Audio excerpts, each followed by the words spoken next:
sebagai pemberontakan. Dia bukan melawan negara, mengoreksi pemerintah.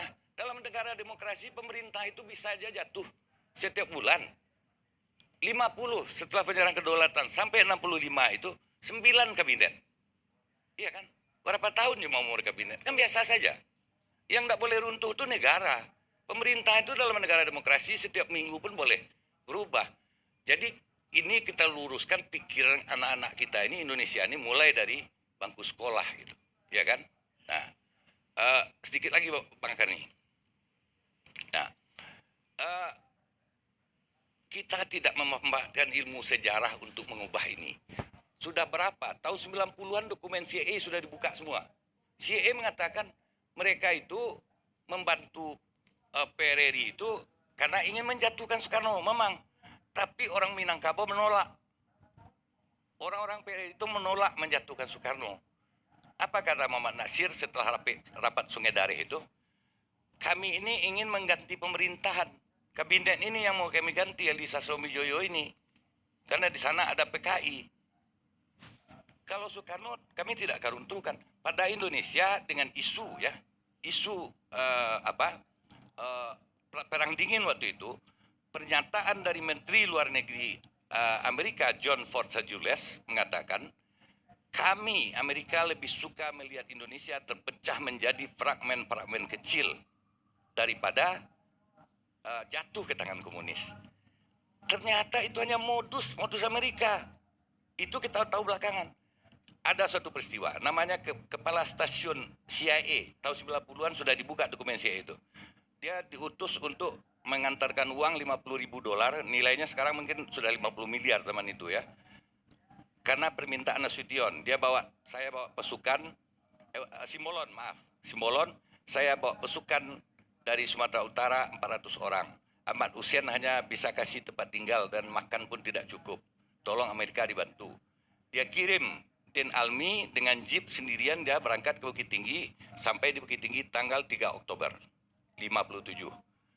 Dia masuk ke kantor Nasution, dia lihat di belakangnya itu gambar Bung Karno, Presiden RI. Di belakang Nasution, itu adalah laporan CIA.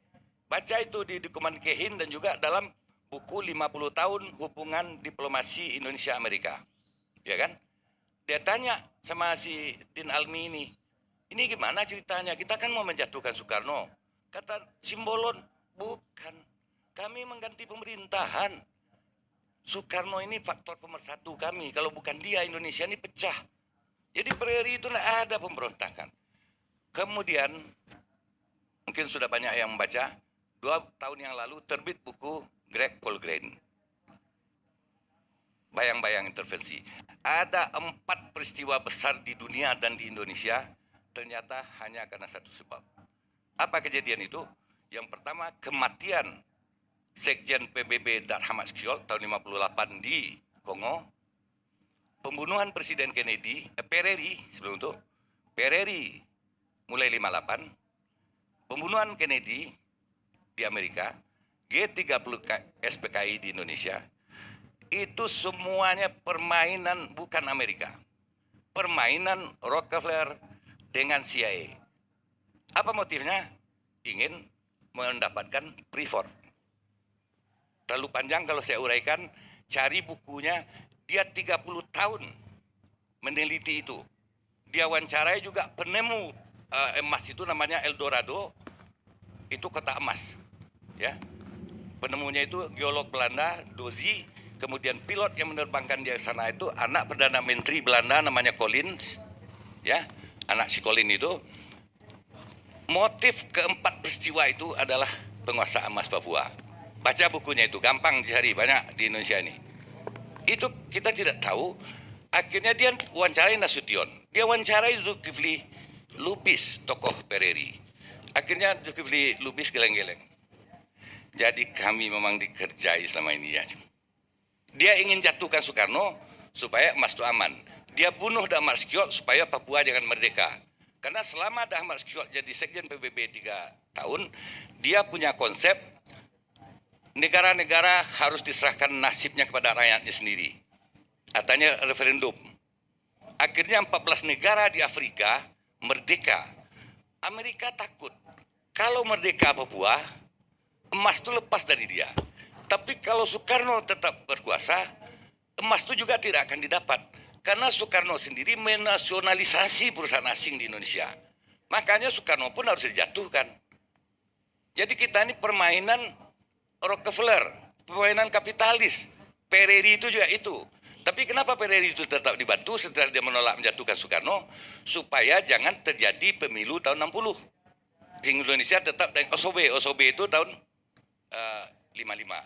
Tahun 57 ditetapkan kan. Nah, tetap bantu Pereri. Kenapa? Supaya tetap kacau Indonesia ini. Tetap Osobe. Kalau terjadi pemilu tahun 60, mereka yakin PKI menang. Oke. Terakhir, ya. Jadi Profesor Anhar tolong klarifikasi kalau nanti ada saya yang keliru. Tapi saya ingin mengatakan, kenapa kita tidak memahami sejarah, ya? Hal seperti itu bisa terjadi juga dengan Puan, dengan siapa saja, ya. Salah ucap, sengaja atau tidak, karena tidak memahami sejarah.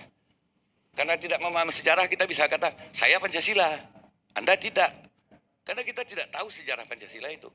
Itulah sejarah kita ini juga tidak diberi tempat untuk melakukan penelitian-penelitian itu. Saya pernah, Profesor Anhar, mendampingi Audrey Kehin, penelitian buku dia, Sumatera Barat dari Pemberontakan ke Integrasi. Ya, itu buku bagus sekali, Sumatera Barat dalam politik Indonesia.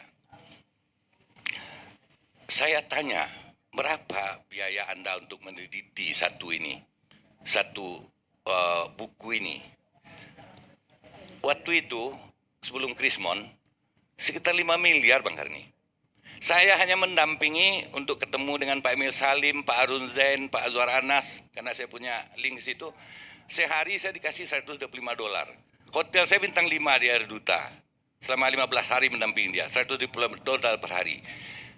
Di Indonesia, kalau kita mau meneliti sejarah nanti Profesor Anhar bisa mengapakan berapa disediakan biaya. Di provinsi misalnya saya tahu tuh atau kabupaten kota untuk bikin satu biografi untuk pahlawan nasional paling dibayarkan 25 juta.